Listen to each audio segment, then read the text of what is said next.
She made him sign in like he was nobody special, and that's exactly when everything changed. Elara never expected the powerful CEO to notice her. She was just the receptionist who refused to be intimidated, the woman who said no when everyone else said yes. But Cassian Moore saw something in her strength that awakened a desire he couldn't ignore. What begins as tension across a lobby desk transforms into a love that demands courage, vulnerability, and the choice to risk everything for something real. Before we begin, tell us, where in the world are you watching from? We love hearing from you, and if this story touches your heart, please subscribe to the channel. Your support means everything to us and helps us bring you more stories like this one. Now let's begin. The lobby of the Cascade Tower was a study in modern minimalism. Floor-to-ceiling windows flooded the space with natural light, reflecting off polished marble floors that seemed to stretch endlessly.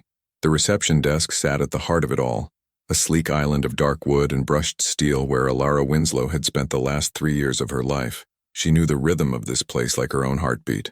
The morning rush between 8 and 9:30, the lunch lull, the late afternoon exodus. She knew which executives preferred their coffee before meetings, which delivery drivers would crack jokes, and which visitors would try to skip the sign-in process. Elara was 30, though people often guessed younger. Her hair fell in soft waves past her shoulders, dark blonde with hints of honey when the light caught it just right. She wore minimal makeup, just enough to look polished without trying too hard. Her clothes were professional but not corporate. Tailored blouses, well-fitted slacks, the occasional pencil skirt when she felt like it. She moved through her days with the quiet confidence of someone who knew exactly who she was and felt no need to prove it. On this particular Wednesday morning, she was reviewing the day's calendar when the elevator chimed. She glanced up out of habit, her professional smile already in place.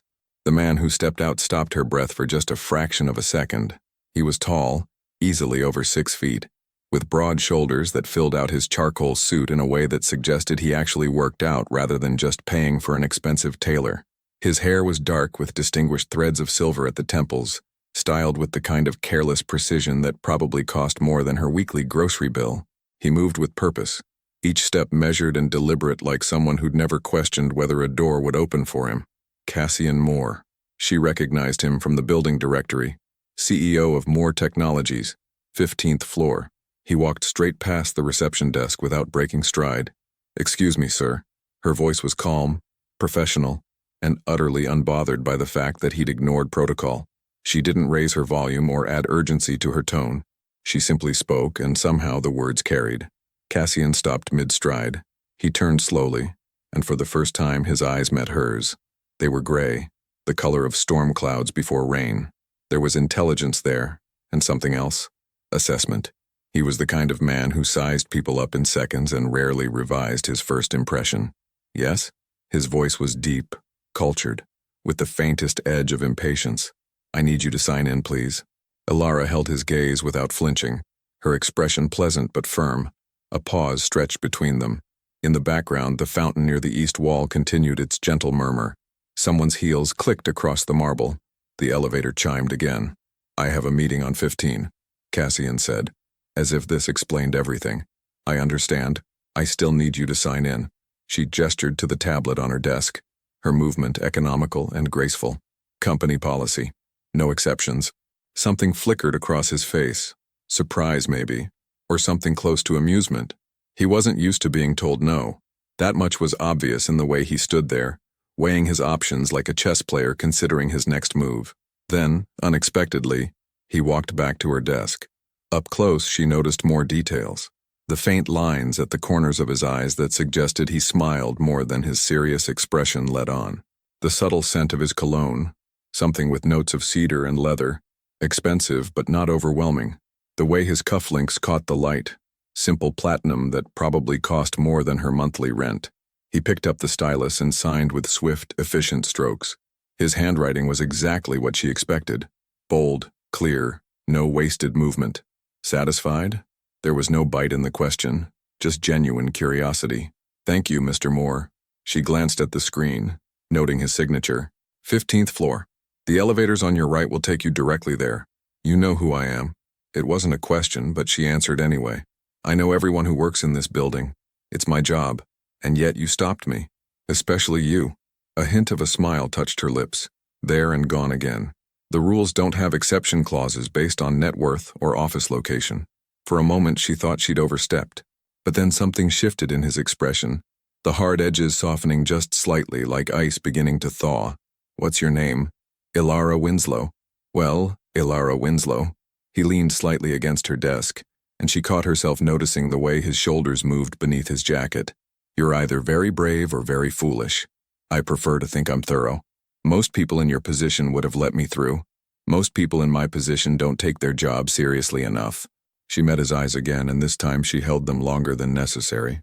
"Is there anything else I can help you with, Mr. Moore?" The question was polite dismissal, and they both knew it. Cassian straightened, and for just a second, something passed between them. A spark of recognition, perhaps, or the first flutter of something neither of them was ready to name. "No," he said slowly. "I think you've helped quite enough." He walked toward the elevators, and Elara returned her attention to her computer screen. But she was aware of him in her peripheral vision, aware of the moment he glanced back at her just before the elevator doors closed. When he was gone, she released a breath she hadn't realized she was holding. The rest of the morning passed in its usual rhythm, but Elara found her thoughts drifting more than usual. It wasn't that Cassian Moore was the first attractive man to walk through the lobby. Seattle's tech scene was full of handsome executives in expensive suits, but there was something different about the way he'd looked at her. Not with the dismissive glance of someone who saw service workers as part of the furniture, and not with the creepy intensity of men who mistook professional courtesy for personal interest. He'd looked at her like she was a puzzle he wanted to solve. Around 11, her co-worker James appeared at the desk with 2 coffees from the cafe across the street. "You look like you need this," he said, setting one in front of her. "That obvious?" Elara accepted the cup gratefully, wrapping her hands around its warmth. "You've been staring at that same email for 10 minutes. James perched on the edge of her desk, his expression curious. "What's going on?" "Nothing. Just distracted." "By a 6-foot-something CEO in a suit that probably costs more than my car?" Elara's head snapped up. "What?" "Oh, please." James grinned. "I saw the whole thing from the security office. The way he looked at you when you made him sign in. Girl, that man was not expecting resistance. I was doing my job. You were magnificent." He took a sip of his coffee. "He came back down 20 minutes later and asked me who you were." Something fluttered in Elara's chest, anticipation mixed with wariness. "What did you tell him?" "The truth. That you're the best receptionist this building has ever had. You take your job seriously, and you don't put up with anyone's nonsense."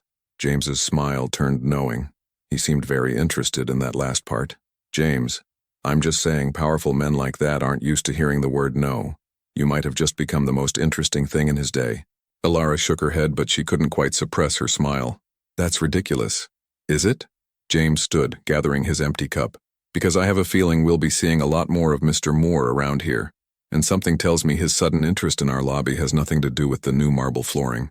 After he left, Elara tried to focus on work, but every time the elevator chimed, her pulse quickened just slightly. Every time the glass doors opened, she found herself looking up. It was absurd. She was 30 years old, not some teenager with a crush. Cassian Moore was a wealthy, powerful man who lived in a completely different world than hers. Whatever had passed between them that morning was nothing more than a moment. Brief, forgettable, meaningless. And yet, as the afternoon light began to slant through the windows, painting the lobby in shades of amber and gold, Elara caught herself wondering what would happen the next time he walked through those doors. She had a feeling she wouldn't have to wait long to find out. Cassian Moore hadn't thought about a woman this much in years. It was ridiculous, really. He was 47 years old, had built a multi-million-dollar company from the ground up, and sat on the boards of 3 major tech firms. He dated models, entrepreneurs, lawyers, women who understood his world and knew how to navigate it, women who said yes before he'd finished asking the question. And yet here he was, 3 days after that first encounter, finding excuses to visit the lobby of the Cascade Tower. Monday, he'd told himself he needed to check on the building's new security protocols. Tuesday, he'd claimed he wanted to personally approve the lobby renovations. Wednesday, he'd given up on excuses altogether and simply taken the elevator down at 10:30, right when he knew the morning rush would be over. Elara was at her desk, focused on her computer screen. The morning light caught the gold in her hair, and for a moment he just watched her, the way her fingers moved across the keyboard with practiced efficiency, the slight furrow between her brows when she concentrated, the professional but somehow still genuine smile she gave to an elderly man asking for directions. She looked up as Cassian approached, and something flickered in her eyes. Recognition, maybe a hint of amusement. "Good morning, Mr. Moore." Her tone was perfectly polite, giving nothing away. "Do you have a meeting today?" "I do." It wasn't technically a lie. He always had meetings. 10th floor, 11 o'clock. "You're early." She glanced at the clock on her computer. "Very early. I like to be prepared." Prepared for what exactly? There it was, that subtle challenge in her voice, the one that made his pulse quicken. "You have 45 minutes until your meeting. The 10th floor is a 30-second elevator ride." Cassian leaned against her desk, mirroring his posture from their first encounter. "Maybe I wanted to make sure I signed in properly this time." "How considerate." Elara's lips curved slightly. "Though I notice you didn't actually sign in yet." He picked up the stylus, holding her gaze as he scrawled his name across the tablet. "Better?" "Much." She studied him for a moment, and he found himself wondering what she saw. "You know, Mr. Moore, if you keep showing up this early for meetings, people might think you don't trust your own time management skills. Or maybe I just appreciate the view down here." The words hung between them, loaded with meaning. Elara didn't blush or look away. Instead, she tilted her head slightly, considering him with those observant eyes that seemed to see more than he wanted to reveal. "The lobby was just renovated last month," she said smoothly. "The architect will be pleased to know you approve." Point to her. Cassian felt a smile tugging at his lips despite himself. "Coffee?" he asked, changing tactics. "There's a cafe across the street. You must get a break sometime." "I take my lunch at 1. "That's not what I asked." "I know." Elara met his eyes squarely. "But it's the answer I'm giving you." Another refusal, delivered with such calm certainty that it somehow felt more intimate than acceptance would have. Cassian found himself oddly pleased by it, even as frustration simmered beneath his surface composure. "You're very good at that," he observed. "At what?" "Saying no without being rude. It's almost an art form. I prefer to think of it as clarity." She straightened some papers on her desk, a subtle gesture of dismissal. "People appreciate knowing where they stand." "And where do I stand, Elara?" Her name felt different in his mouth, more personal than Ms. Winslow, more intimate than necessary for a professional interaction. She noticed, of course. That slight widening of her eyes told him she noticed everything. "You stand on the public side of my desk," she said quietly, "like everyone else who comes through that door." "What if I don't want to be like everyone else?" "Then I'd say you're in for a disappointment, Mr. Moore." But there was something in her voice now, not softness exactly, but something that suggested the armor wasn't quite as impenetrable as she wanted him to believe. "I treat everyone the same. It's part of what makes me good at my job." Before Cassian could respond, a woman in a designer pantsuit approached the desk, already talking rapidly into her phone. Elara's attention shifted seamlessly, her professional mask sliding back into place as she helped the woman with directions. Cassian watched the interaction, noting how Elara never seemed flustered, never lost her composure. She was like a still point in the chaos of the lobby, present, attentive, but somehow untouchable. He should leave. He had actual work to do. Emails piling up, decisions waiting. But his feet didn't move. When the woman left, Elara turned back to him. "Your meeting, Mr. Moore. You'll be late if you don't leave now." "Would you care if I was late?" "I'd care that you were still standing at my desk when you should be somewhere else." Her expression was unreadable. It reflects poorly on the building when people loiter in the lobby. "Loiter?" He couldn't help but laugh. "Is that what I'm doing?" "Aren't you?" Their eyes held for a long moment. The air between them felt charged, like the moment before lightning strikes. Cassian had the sudden, unsettling realization that this woman could undo him with nothing more than her composure and her refusal to be impressed. "I'll see you around, Elara." "I'm sure you will, Mr. Moore." As he walked toward the elevators, Cassian felt her eyes on his back. He didn't turn around, but he smiled anyway. Thursday and Friday followed the same pattern. Cassian found reasons to be in the lobby, and Elara remained professionally pleasant and personally distant. She never flirted, never encouraged, but she never completely shut him down either. It was like watching a master class in boundaries, clear, firm, and somehow still warm. Other people started to notice. "You're spending a lot of time on the ground floor lately," his assistant commented Friday afternoon. Cassian ignored her knowing look. "I like to stay connected to the building." "Is that what we're calling it?" He didn't dignify that with a response. That evening, as Cassian sat in his downtown penthouse overlooking Elliott Bay, he poured himself 2 fingers of scotch, and tried to figure out what was happening to him. The skyline glittered against the darkening sky, boats moving slowly across the water, the city alive with its usual Friday night energy. He'd dated plenty of women, beautiful women, intelligent women, women who challenged him intellectually and matched him socially. So why couldn't he stop thinking about a receptionist who refused to be impressed by anything he had to offer? Maybe that was exactly why. Elara didn't see his money, his status, his influence. She saw him, just a man who kept finding excuses to visit her desk, and she remained unmoved by all of it, which somehow made her more compelling than anyone he'd met in years. His phone buzzed. A text from Derek, one of his oldest friends and the CFO of Moore Technologies. "Drinks tomorrow night? You've been distracted all week." Cassian typed back, "Can't. Have plans." "Since when do you make plans on Saturday night?" "Since now." He set the phone down and stared out at the city. He didn't actually have plans, but he was tired of his usual routine. The same restaurants, the same people, the same conversations about market trends and stock options. What would Elara be doing tomorrow night? Probably something simple, something real. Dinner with friends, maybe. A movie. Reading a book in her apartment, wherever that was. He imagined her in casual clothes, her hair down. That professional mask finally dropped. What would she look like when she laughed freely? What made her passionate? What made her angry? What made her vulnerable? Cassian took a long sip of his scotch, feeling the burn all the way down. He was in trouble, and he knew it. Monday morning arrived with rain. Typical Seattle weather that turned the city gray and introspective. Cassian arrived at the Cascade Tower at his usual time, shaking water from his coat as he entered the lobby. Elara was already at her desk, looking as composed as ever in a cream-colored blouse that somehow made her eyes seem brighter. She glanced up as he approached, and he could have sworn he saw something flicker in her expression before the professional mask descended.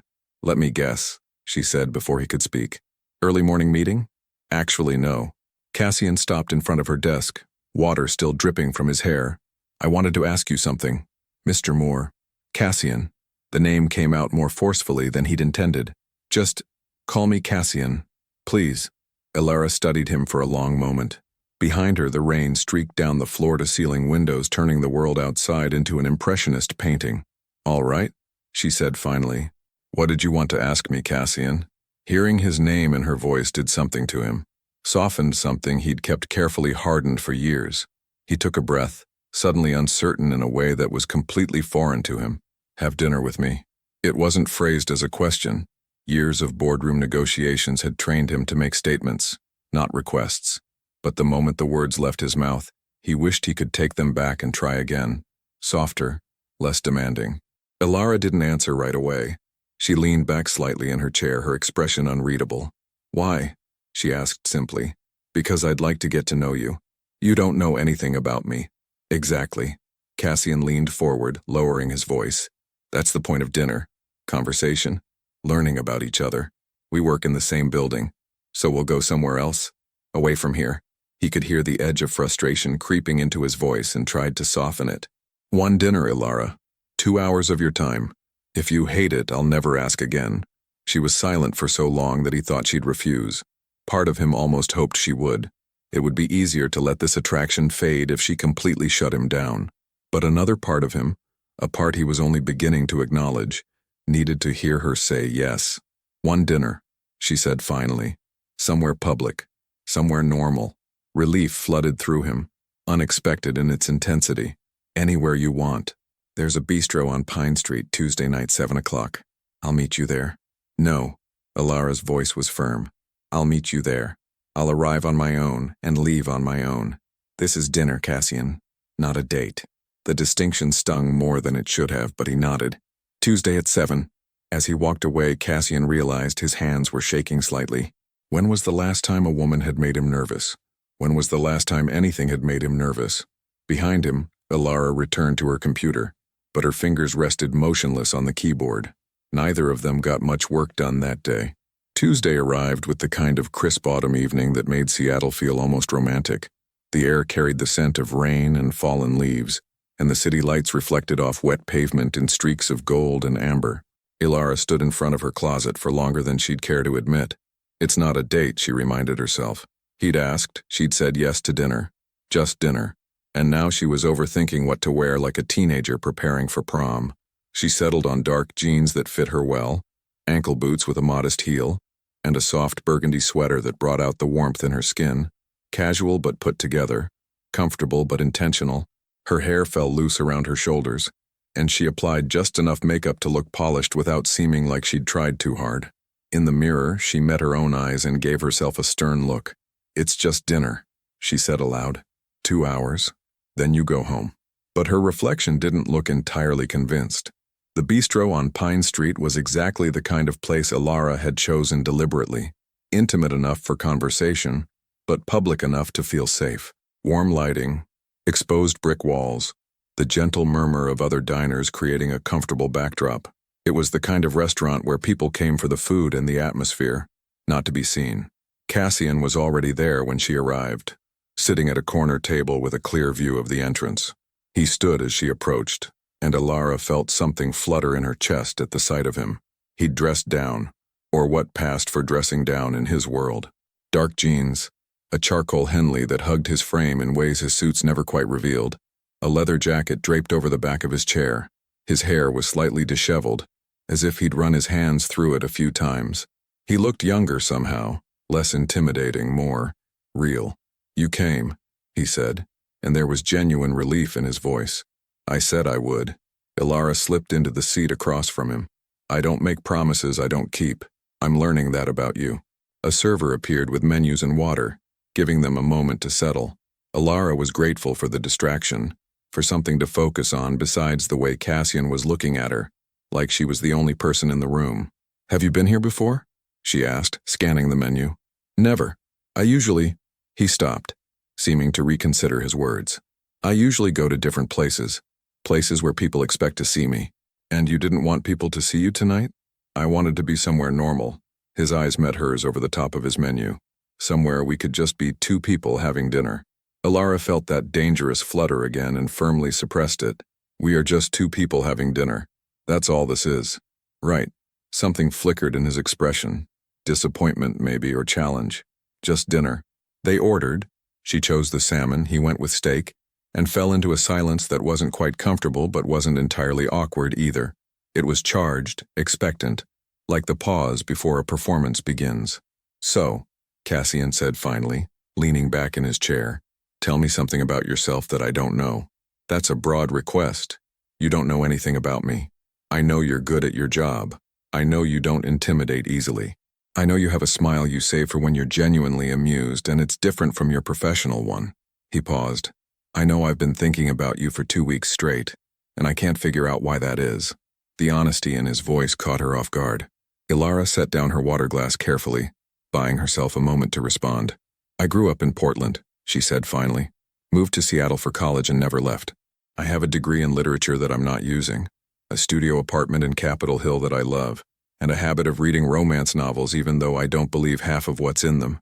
"Why romance novels if you don't believe in them?" "I didn't say I don't believe in romance. I said I don't believe in the version they sell in books." She met his eyes steadily. The instant connections, the grand gestures, the idea that love conquers all. Real life is messier than that. "You sound like you're speaking from experience." "We all have experience with disappointment, Cassian. Some of us just choose to be realistic about it." Their food arrived, and the conversation shifted to safer topics. Favorite places in Seattle, books they'd read, opinions on whether the city's coffee culture was overrated. Cassian was surprisingly easy to talk to when he wasn't in CEO mode. He listened more than he spoke, asked thoughtful questions, and had a dry sense of humor that made her laugh more than once. "You're not what I expected," Elara admitted halfway through her salmon. "What did you expect?" "I don't know. More arrogance, maybe. More of the man who tried to walk past my desk without signing in." She smiled slightly. "More of the person who thinks rules don't apply to him. That person still exists," Cassian said quietly. "I've spent years becoming him. Building walls, maintaining control, keeping everyone at a certain distance." He set down his fork. "And then you looked at me like none of that mattered, and I realized I was tired of being that person all the time." The vulnerability in his words created a shift in the air between them. Elara felt the wall she'd carefully maintained beginning to thin, felt herself wanting to reach across the table and touch his hand. She didn't. "Why me?" she asked instead. You could have anyone. Women who move in your circles, who understand your world. Maybe that's exactly why. Cassian's gray eyes held hers with an intensity that made her breath catch. Everyone in my world wants something from me. Connections, opportunities, a piece of whatever success I've built. But you? You made me sign in like I was anyone else. You refused coffee. You agreed to dinner but insisted it wasn't a date. He leaned forward slightly. You don't want anything from me, Elara. And that makes you the most interesting person I've met in years. You don't know what I want. Then tell me. The question hung between them, weighted with meaning. Around them the restaurant continued its gentle hum. Laughter from nearby tables, the clink of silverware, soft music playing from hidden speakers. But in their corner the world had narrowed to just the two of them. I want, Elara said slowly, to finish my dinner without feeling like my life is about to get complicated. Cassian smiled. A real smile, not the practiced one she'd seen in the lobby. I think it might be too late for that. He was right, and they both knew it. Whatever this was between them had already grown beyond her ability to contain it. The question now was whether she was brave enough to let it continue. After dinner, Cassian insisted on walking her to her car despite her protests. The night had turned colder, and Elara pulled her jacket tighter as they stepped outside. The street was quieter now, most of the evening crowd having dispersed. "Thank you for dinner," she said when they reached her car, a practical Honda that looked absurdly modest next to his Audi parked a few spaces down. "Thank you for saying yes." Cassian stood close enough that she could see the rise and fall of his chest, could feel the warmth radiating from him despite the autumn chill. "Can I see you again?" "Not at the building. Somewhere else. Anywhere you want." "Cassian, I know. You don't want complications. You want to keep things simple, keep me at arm's length." He took a small step closer, and Elara's back pressed against her car door. "But I think we both know this isn't simple anymore." He was right. Nothing about this felt simple. Not the way her heart was racing, not the way she was hyper-aware of every inch of space between them, not the way she wanted simultaneously to push him away and pull him closer. "One dinner doesn't change anything," she said, but her voice lacked conviction. "Doesn't it?" His hand came up, hesitating near her face before his fingers brushed a strand of hair behind her ear. The touch was feather light, barely there, but it sent electricity racing across her skin. "Because I've spent the last 2 hours learning that you're funny and smart and thoughtful, that you challenge me without trying to change me, that being around you makes me feel more like myself than I have in years. You barely know me. Then let me know you." His voice dropped lower, rougher. "Let me take you to dinner again, or coffee, or a walk through Pike Place Market. I don't care where, Elara. I just want more time." She should say no, should maintain her boundaries, keep her life uncomplicated, protect herself from the inevitable mess that came with getting involved with someone like him. But when she looked into his eyes, those storm gray eyes that had haunted her thoughts for 2 weeks, she found herself wanting to be reckless. "One more dinner," she heard herself say, "but I choose where and when. Anything you want." They stood there for a moment longer, neither quite willing to break the spell. The air between them felt charged, like the moment before a storm breaks. Cassian's eyes dropped to her lips, and Elara's breath caught. But he didn't kiss her. Instead, he took a deliberate step back, giving her space. "Text me when you get home safe," he asked. "You don't have my number." He pulled out his phone and handed it to her. Elara typed in her number, handed it back, and felt the significance of the gesture settle over both of them. It was more than just digits, it was permission to continue whatever this was becoming. "Good night, Cassian." "Good night, Elara." She got in her car and pulled away, watching him in her rearview mirror as he stood on the sidewalk. He didn't move until her taillights disappeared around the corner. 20 minutes later, Elara's phone buzzed as she kicked off her boots in her apartment. "Did you make it home?" She smiled despite herself and typed back, "Yes. Safe and sound." "Good. I meant what I said. About wanting to know you." Elara stared at the message for a long moment, her thumb hovering over the keyboard. Finally she typed, "I meant what I said too. About keeping things uncomplicated. Too late for that, I think. But I'm willing to try if you are." She set her phone down and walked to her window, looking out at the Seattle skyline glittering in the distance. Somewhere out there, Cassian was probably in his penthouse, thinking about the same conversation, feeling the same pull. This was dangerous. She knew it with absolute certainty. Men like Cassian Moore didn't fit into lives like hers without leaving marks. But as she caught her reflection in the window, her eyes bright, her cheeks flushed, a smile she couldn't quite suppress. Elara realized she was already marked. The question now was how deep she was willing to let it go. Her phone buzzed again. "Sleep well, Elara. Dream of uncomplicated things." She laughed softly and typed back, "Good night, Cassian." But as she lay in bed that night, her dreams were anything but uncomplicated. The next 2 weeks unfolded like a slow burn, each day adding fuel to a fire neither of them could quite control. Cassian didn't stop coming to the lobby, but something had shifted. He no longer made excuses or pretended to have early meetings. He simply appeared, usually around 10:30, and spent 15 minutes talking to Elara between her other duties. They spoke about everything and nothing. Favorite coffee shops, books they were reading, childhood memories that surfaced unexpectedly. And every night without fail, he texted her, "How was your day? Thinking about what you said earlier. You were right. There's a new exhibit at the art museum. Thought of you." The messages were never demanding, never presumptuous. They were gentle invitations into his world, and Elara found herself accepting more often than not.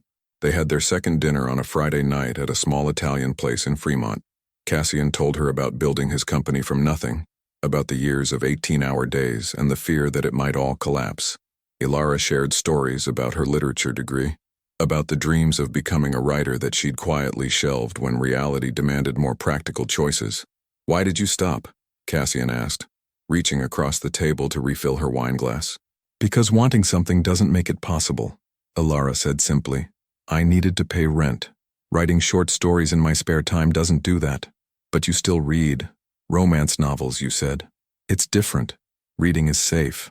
Writing requires vulnerability, putting yourself out there knowing you might fail." She met his eyes. "I prefer certainty to risk, and yet you're here with me." His voice was soft. "That seems risky. Maybe I'm making an exception." "I'm honored." The way he looked at her when he said it made her chest tighten. Their third dinner happened the following Wednesday, and by then, Elara had stopped calling them just dinner, even in her own mind. They were dates. They were the beginning of something she couldn't name but could definitely feel. Cassian walked her to her car afterward, as had become their ritual, but this time, when they reached the Honda, he didn't immediately step back. "Can I ask you something?" he said, his voice low in the quiet street. "You're going to anyway." A smile ghosted across his lips. "Why do you keep pulling away? Every time we get close, I can see you retreat. Like you're afraid of what might happen if you let yourself feel this." Elara's back pressed against her car door. The autumn air was cold, but she barely felt it. "Because I know how this ends, Cassian. Men like you don't stay with women like me. You'll get bored, or you'll realize I don't fit into your world, or someone more suitable will come along." "Stop." He moved closer, close enough that she could see the flecks of silver in his eyes. "You don't get to decide how I feel or what I want. That's not fair to either of us. I'm being realistic. You're being scared." His hand came up, cupping her face with a gentleness that stole her breath. "And I understand that. God, Elara, I understand. But you can't protect yourself from every possible hurt by never letting anyone in." Her throat felt tight. "You don't know what you're asking. I'm asking you to trust me. To trust this." His thumb brushed across her cheekbone and she felt herself leaning into the touch despite every instinct telling her to pull away. "I'm asking you to stop running long enough to see what we could be." The space between them had disappeared. His forehead nearly touched hers, their breaths mingling in the small gap that remained. Elara's hands had somehow found their way to his chest, feeling the steady thrum of his heartbeat beneath her palms. "I don't know how to do this," she whispered. "Neither do I." His voice was rough, honest. "I've never felt like this about anyone. It terrifies me as much as it does you." "Then what are we doing?" "I don't know, but I don't want to stop." The kiss, when it finally happened, felt inevitable. Cassian's lips met hers softly at first, questioning, giving her every opportunity to pull away. But Elara didn't pull away. Instead, she rose on her toes, her fingers curling into his shirt, and kissed him back with all the want she'd been suppressing for weeks. He made a low sound in his throat and deepened the kiss, one hand sliding into her hair while the other pressed against the small of her back, pulling her closer. There was nothing gentle about it now. It was weeks of tension finally breaking free, of desire acknowledged and met. When they finally broke apart, both breathing hard, Cassian rested his forehead against hers. "Elara, don't." She pressed a finger to his lips. "Don't say anything that will make me overthink this." He kissed her finger, then her palm, his eyes never leaving hers. "Come home with me." Her heart stuttered. Cassian. Not for... He stopped, took a breath. I have a view of the city from my apartment. The best view in Seattle. I want to share it with you, that's all. Just more time together. She should say no. Should go home to her safe studio apartment and her predictable life and forget the way his kiss had made her feel like she was falling and flying simultaneously. Okay, she heard herself say instead. Cassian's penthouse was everything Elara expected and nothing like she'd imagined. The space was modern and expensive, yes, but it was also lived in. Books stacked on tables, a laptop left open on the kitchen counter, a jacket thrown over a chair. It was the home of someone who actually lived there, not just a showpiece. But the view. God, the view. Floor-to-ceiling windows showcased Seattle in all its glittering glory. The Space Needle illuminated against the night sky. Elliott Bay dark and vast. The lights of the city spreading out like a constellation of earthbound stars. You weren't exaggerating, Elara breathed, walking to the window. This is incredible. Cassian came up behind her, close but not touching. I bought this place for this view. Spent my first night here just standing where you are now, thinking about how far I'd come. He paused. It's the first time I've wanted to share it with anyone. She turned to face him, and something in his expression made her heart ache. Vulnerability, hope, fear that mirrored her own. Why me? She asked again, because she still didn't understand. Really? Why me? Cassian was quiet for a long moment. When he spoke, his voice was raw with honesty. Because you see me. Not my success, not my money, not the persona I've built. You see the man who gets nervous, who second-guesses himself, who wants something real more than he wants to be right. He stepped closer. Because you challenge me to be better without trying to change who I am. Because being with you feels like coming home to a place I didn't know I was looking for. Tears pricked at Elara's eyes. She blinked them back, but not before he saw. Hey. His hands framed her face, thumbs brushing away the moisture at the corners of her eyes. What is it? I'm scared, she admitted. I'm scared of how much I already feel, of how much more I could feel, of what happens when this, she gestured between them, becomes real, and complicated, and hard. It's already real, Cassian said softly. It's been real since you made me sign in that first day. The complicated and hard part? We'll figure it out together. You make it sound simple. It's not simple. It's terrifying. He smiled slightly. But I'd rather be terrified with you than safe without you. Elara closed her eyes, feeling the weight of the decision pressing down on her. She could walk away now, protect herself, keep her life neat and contained. Or she could take the risk, leap into the unknown, trust that this man holding her face so gently wouldn't let her fall. When she opened her eyes, her decision was made. Show me the rest of your home, she said quietly. Cassian's breath caught. Elara, I'm not promising anything beyond tonight, I can't. She placed her hands over his, holding them against her face. But I'm here. I'm choosing to be here. He kissed her then, slow and deep and full of something that felt dangerously close to love. When he pulled back, his eyes were dark with want. Are you sure? Instead of answering, Elara took his hand and led him away from the window, away from the glittering city, toward the rest of his apartment. Later, much later, they lay tangled together in his bed, the Seattle skyline still visible through the bedroom windows. Cassian's fingers traced lazy patterns on her shoulder, while Elara's head rested against his chest, listening to the steady rhythm of his heartbeat. I don't want you to regret this, he said into the comfortable silence. I don't. And she meant it. There was no regret, only a strange sense of rightness that she'd never expected to feel. But I'm still scared. Good. He pressed a kiss to the top of her head. That means it matters. Elara shifted to look up at him. In the dim light, he looked younger, softer, more vulnerable than she'd ever seen him. What happens now? She asked. Now? Cassian's hand came up to brush hair from her face, the gesture already becoming familiar. Now we figure it out as we go. No rules, no expectations, just us, seeing where this goes. People are going to talk, at the building. Let them. His voice was firm. I don't care what anyone thinks, Elara. I only care about you. She wanted to believe him, wanted to believe that this could work, that the differences between their worlds wouldn't eventually tear them apart. But lying there in his arms, feeling safer than she had in years, she let herself hope. Stay, Cassian whispered against her hair. Stay tonight. Wake up with me.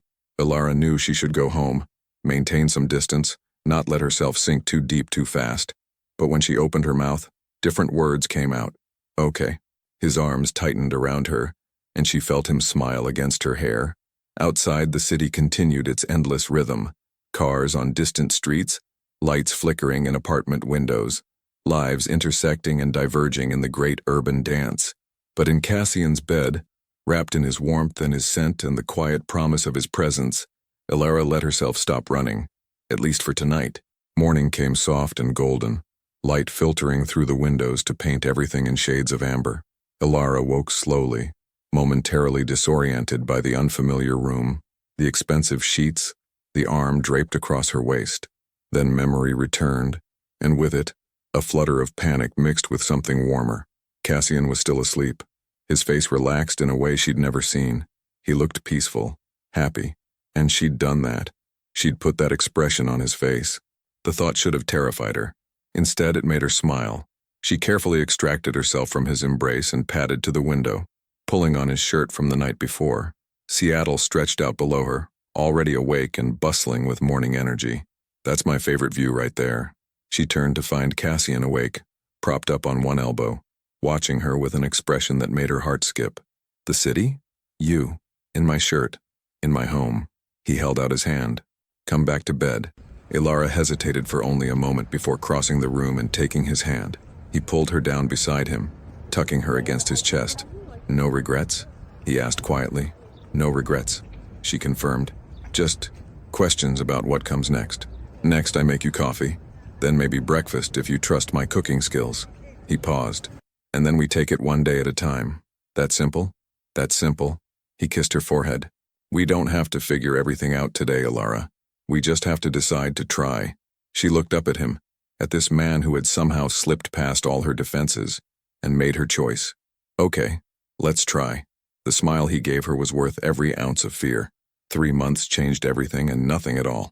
Elara still worked the reception desk at the Cascade Tower, still arrived at 8, still greeted visitors with professional courtesy, still made sure everyone signed in, even the CEO who now had a key to her apartment. But the way Cassian looked at her when he passed through the lobby had changed. There was possession in it now, and pride, and something softer that made her chest warm every single time. They'd been careful at first, keeping their relationship private, meeting away from the building. But secrets had a way of surfacing, especially in a place where people spent 40 hours a week studying each other's patterns. It was James who confronted her first, cornering her during a slow Tuesday afternoon. So, he said, leaning against her desk with a knowing grin. You and Mr. Moore. Elara didn't bother denying it. Me and Cassian. I knew it. James looked positively delighted. From that very first day, the way he looked at you, that man was done for. It's not that simple. It never is. His expression softened. But you're happy. I can see it. You smile more. You hum sometimes when you think no one's listening. He paused. He's good to you? Elara searched for the right words. He's everything I didn't know I needed. Then screw what anyone else thinks. But not everyone was as supportive. The whispers started small. Comments about favoritism. Speculation about how Elara had landed someone like Cassian. Thinly veiled suggestions that she must have used her position to her advantage.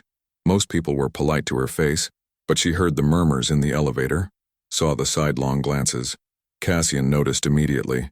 Tell me who, he said one evening as they cooked dinner together in his kitchen. Or rather, as he cooked while she sat on the counter watching, occasionally stealing bites of whatever he was preparing. Tell me who's making you uncomfortable and I'll handle it. You'll handle it how? Elara raised an eyebrow. By firing everyone who gossips? You'd have an empty building. I could start with the ones who look at you like you don't belong. Cassian. She reached out, catching his hand. I can fight my own battles. I know you can. He moved to stand between her legs, his hand settling on her waist. But that doesn't mean you should have to. It comes with the territory. You're successful, wealthy, powerful. You're mine. His voice was firm, brooking no argument. And anyone who has a problem with that can answer to me. The possessiveness should have bothered her. A few months ago it would have. But now, with his hands warm on her waist and his eyes fierce with protective emotion, she found it oddly comforting. I love you, she said suddenly, the words spilling out before she could stop them. Cassian went very still. What? I love you. Elara's heart was racing, but she didn't look away.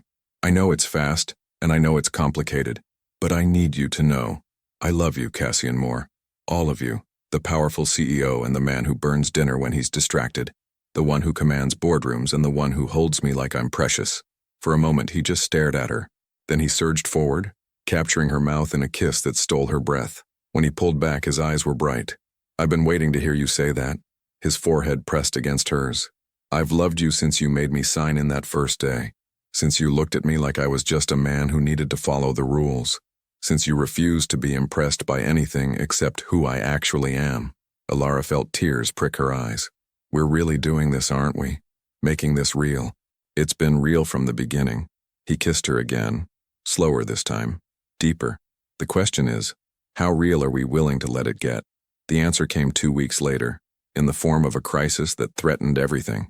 Cassian's ex-wife appeared at the Cascade Tower on a Thursday afternoon. Elara recognized her from photos she'd seen online. Tall, elegant, the kind of woman who looked like she belonged in Cassian's world in ways Elara never would. I need to see Cassian, the woman said, her tone making it clear she wasn't asking permission. Do you have an appointment? Elara kept her voice professional, even as her stomach churned. I don't need one. I'm Diane Moore. The system shows no appointment for you, Ms. Moore. Elara held her ground. I'm happy to call up and see if he's available. Diane's eyes narrowed, studying Elara with new interest. You're her, the receptionist. I'm the receptionist, yes. The one he's been seeing. It wasn't a question. Diane's smile was sharp. You're younger than I expected, prettier too, I can see the appeal. Elara refused to be baited. Would you like me to call Mr. Moore's office? Oh, this is precious. Diane laughed, but there was no humor in it. Does he make you call him Mr. Moore? Even now? His office, Ms. Moore. Should I call? Before Diane could answer, the elevator chimed. Cassian stepped out and Elara watched his expression shift from surprise to something harder when he saw his ex-wife, Diane. His voice was cold. What are you doing here? I needed to see you. Your assistant said you were unavailable, so I thought I'd try my luck down here. Diane's gaze slid to Elara. Though I see now why you've been so busy lately. Cassian moved to stand beside Elara's desk, a deliberate choice of position. Whatever you need to discuss, we can do it in my office. Away from here. Ashamed of me already? Diane's smile was cruel. Or are you protecting her? Trying to keep her from knowing what you're really like? Diane, he gets bored, you know. Diane addressed Elara directly now. It's what he does. Gets obsessed with something new and shiny, pours all his attention into it, and then moves on when the novelty wears off. I should know. I was the shiny thing once. That's enough. Cassian's voice was dangerous. You need to leave. I'm just trying to help her avoid the same mistakes I made. Diane gathered her designer purse. But by all means, learn the hard way. Just don't say I didn't warn you when he starts working late again. When the texts get shorter. When you realize you're just another acquisition to him. She walked out, leaving a ringing silence in her wake. Elara stared at her computer screen, aware of Cassian standing beside her, aware of other people in the lobby pretending not to watch. Elara, not here. Her voice was tight. Not now. Tonight. Come to my place after work. Please. She nodded without looking at him, and he left. But Diane's words echoed in her head for the rest of the day, planting seeds of doubt she couldn't quite uproot. When Elara arrived at Cassian's penthouse that evening, he was pacing. The moment she walked in, he crossed to her, his hands framing her face. Whatever she said, whatever doubts she planted, talk to me. Don't let her poison this. Was she right? Elara met his eyes. Do you get bored? Is that what happened with her? No. Cassian's voice was firm. What happened with Diane was that we wanted different things. She wanted the lifestyle my money could provide. I wanted a partner. We were wrong for each other from the start, and it took us 5 miserable years to admit it. And me? What am I to you? Everything. The word came out raw, honest. You're everything, Elara. My first thought in the morning, my last thought at night. The person I want to tell about my day, the one I want beside me when things go wrong. You're not a novelty or an acquisition. You're the woman I love. Elara felt the tears she'd been holding back finally fall. I'm scared. She's right that I don't fit in your world. The people at the building already think I'm using you and… Stop. He pulled her close, holding her against his chest. Listen to me. I don't care what they think. I don't care if you fit in my world. I want to be in yours. I want Sunday mornings at your studio apartment. I want grocery shopping at your regular market. I want the simple, real life you've built. You don't need to change for me, Elara. You're perfect exactly as you are. Nothing about this is simple. No, it's not. He pulled back to look at her. It's complicated and messy, and people will talk. But I'd rather have complicated with you than simple with anyone else. The question is, are you willing to fight for this? For us? Elara thought about Diane's words, about the whispers at work, about all the ways this relationship could fail, but she also thought about waking up in Cassian's arms, about the way he looked at her like she hung the moon, about how he made her feel seen and valued and loved. Yes, she said firmly, I'm willing to fight. The relief on his face was profound. Then we'll figure out the rest together. He kissed her then, and Elara kissed him back with all the certainty she'd been missing. This was real. This was worth fighting for. 2 months later, Elara handed in her notice at the Cascade Tower. It wasn't because Cassian asked her to. He never would. It was because she'd finally decided to take a risk on herself, to pursue the writing she'd shelved for so long. Cassian had offered to support her financially, but she'd refused. Instead, she'd found a part-time position at a bookstore that would pay her bills while she worked on her novel. On her last day, James hugged her tight. You're going to do amazing things, he said. I'm going to try. That's all anyone can do. Cassian was waiting in the lobby, looking slightly out of place among the morning crowd. When Elara emerged from behind the desk for the last time, he smiled, that real smile he saved just for her. Ready? He asked, offering his hand. Elara looked back at the reception desk one last time, at the place where everything had started. Then she took Cassian's hand and walked toward the door. Ready? She said. They stepped out into the Seattle morning together, into a future neither of them could predict but both of them were willing to build. The city sprawled around them, full of possibility and promise, and for the first time in her life, Elara wasn't afraid of the unknown, because she wasn't facing it alone. 6 months after that, Cassian found Elara at her laptop, fingers flying across the keys, completely absorbed in her work. He set down a cup of coffee beside her, made exactly how she liked it, and pressed a kiss to the top of her head. How's the novel coming? Good. Really good. She saved her work and turned to face him. I'm almost done with the first draft. I'm proud of you. I'm proud of me too. She stood, wrapping her arms around his waist. Thank you for believing in me, for giving me the space to believe in myself. You did that on your own. His hand settled on her lower back. I just loved you while you figured it out. Elara looked up at him, this man who had walked into her life and turned everything upside down in the best possible way. I love you too. So much it scares me sometimes. Good scared or bad scared? Good scared. She smiled. The kind that means it matters. Cassian kissed her softly, and Elara sank into it, into him, into this life they were building together. It wasn't perfect. They still fought sometimes, still struggled with the differences in their backgrounds, still had to navigate the complexities of their relationship. But it was real.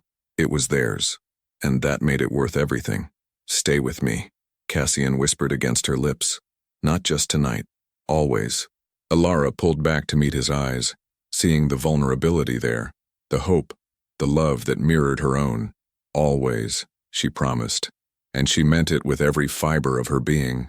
2 years later, the bookstore was small, tucked between a coffee shop and a vintage record store in the heart of Capitol Hill. Its windows were lined with carefully curated displays, and a hand-painted sign above the door read, Chapter and Verse. Inside, Elara stood behind the counter, wrapping a customer's purchase with practiced efficiency. Her hair was pulled back in a casual twist, and she wore a sweater the color of autumn leaves. She looked relaxed, content, perfectly at home in the space she'd helped create. The bell above the door chimed, and she glanced up, her professional smile blooming into something warmer when she saw who'd entered. Cassian Moore still wore his suits to work, still commanded boardrooms and closed million-dollar deals, but the sharp edges had softened over the past 2 years. There were more laugh lines around his eyes now, more ease in his posture. Success sat lighter on his shoulders. You're early, Elara said, finishing with her customer before crossing to him. I thought you had a meeting until 5. I did. I cut it short. He pulled her close, pressing a kiss to her forehead in a gesture that had become as natural as breathing. I wanted to be here for this. Elara's book launch was in an hour. Her debut novel, a romance naturally, though one grounded in the kind of messy, complicated reality she'd learned to embrace, had been published 3 months ago. It hadn't topped any bestseller lists, but it had found its audience. People who wanted love stories that felt real, that acknowledged the fear and the risk and the choice to stay anyway. Tonight's reading was at the bookstore where she worked part-time, surrounded by people who'd supported her journey from the beginning. Nervous? Cassian asked, his thumb tracing circles on her lower back. Terrified, she admitted. What if no one comes? What if they come and hate it? What if they come and love it? He tilted her chin up, making her meet his eyes. What if you get to share this thing you created, this piece of your heart, with people who need to hear it? Isn't that worth the fear? Elara smiled despite her nerves. When did you get so wise? I had a good teacher. He kissed her softly. Someone who taught me that the best things in life require us to be brave enough to choose them, even when we're scared. By 6:30, the bookstore was packed. Friends, colleagues from the building, even James, who'd brought half the security team, filled every available space. Cassian stood in the back, watching Elara take her place in the reading chair, watching her hands tremble slightly as she opened her book, and then she began to read. Her voice was steady, clear, carrying the words she'd agonized over for months. She read about two people from different worlds finding each other, about a woman learning to trust, about a man learning that control wasn't the same as connection. She read about love that required courage, about choosing each other day after day even when it was hard. Cassian listened to his life, their life, transformed into art, and felt his chest grow tight with pride and love and gratitude. When she finished, the applause was thunderous. People lined up to have their books signed, to share their own stories of taking risks and choosing love. Elara glowed under the attention, no longer hiding behind professionalism, but letting herself be seen, vulnerable and strong, and absolutely radiant. Hours later, after the crowd had dispersed and the bookstore had closed, Cassian helped Elara clean up. They worked in comfortable silence, moving around each other with the ease of long familiarity. Thank you, Elara said suddenly, for being here, for always being here. There's nowhere else I'd rather be. Cassian set down the stack of chairs he'd been arranging and crossed to her. You know that, right? After everything, the doubts, the complications, the moments when it would have been easier to walk away, I'd still choose you. Every single time. Elara's eyes glistened with emotion. I'd choose you too. I do choose you. Every day. He pulled a small velvet box from his pocket, and Elara's breath caught. I know we don't need a piece of paper or a ring to make this real, Cassian said, his voice rough with emotion. But I want to stand in front of everyone we love and promise you forever anyway. I want to make it official that you're mine, and I'm yours, that we're building this life together. He opened the box, revealing a simple, elegant ring that caught the light. Marry me, Elara. Not because you need to, but because we want to. Because choosing each other deserves to be celebrated. Tears streamed down Elara's face as she nodded. Yes. God, yes. The ring slid onto her finger like it had always belonged there. And when Cassian kissed her, it tasted like promise and possibility and home. They stood together in the empty bookstore, wrapped in each other's arms, the city's evening sounds filtering in from outside. This place where words lived, where stories found their readers, where dreams were bought and sold for the price of a paperback, it felt like the perfect setting for this moment.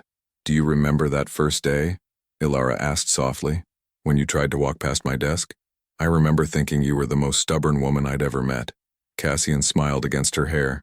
I had no idea you'd end up being the best thing that ever happened to me. I was terrified of you, of what you represented, of how you made me feel. She pulled back to look at him. I'm glad I was brave enough to let you in anyway. Me too. His hands cupped her face with infinite gentleness. Everything good in my life started the moment you made me sign in. Elara laughed, the sound bright and full of joy. So really, you should thank me for being good at my job. I thank you for being good at everything. He kissed her again, slow and deep, for being brave when you were scared, for choosing me when it would have been easier not to, for teaching me what it means to really love someone. They stood there until the streetlights flickered on outside, until the bookstore grew dark except for the security lights, until the city settled into its nighttime rhythm around them. And in that quiet space, surrounded by thousands of stories that had come before theirs, Elara and Cassian wrote the next chapter of their own. Some loves begin with grand gestures and dramatic declarations. Others start with something simpler, a refusal that demands respect, a boundary that teaches worth, a choice to see beyond surfaces and status. The best kind of love isn't the one that sweeps you off your feet. It's the one that stands beside you and says, we'll figure this out together. It's the love that grows from respect into passion, from attraction into commitment, from two separate lives into one shared story. It's the love that requires courage every single day, the courage to be vulnerable, to trust despite fear, to choose each other even when the path isn't easy. Because the most beautiful thing about love isn't that it's effortless, it's that it's worth the effort. A question for you. Have you ever had to choose between protecting your heart and taking a risk on love? What made you decide which path to take? Your participation means a lot to the channel. Please share your thoughts in the comments. Thank you so much for watching until the end. If you enjoyed this story, don't forget to subscribe to the channel, leave a like, and comment your thoughts. Your participation is very important to us. See you next time.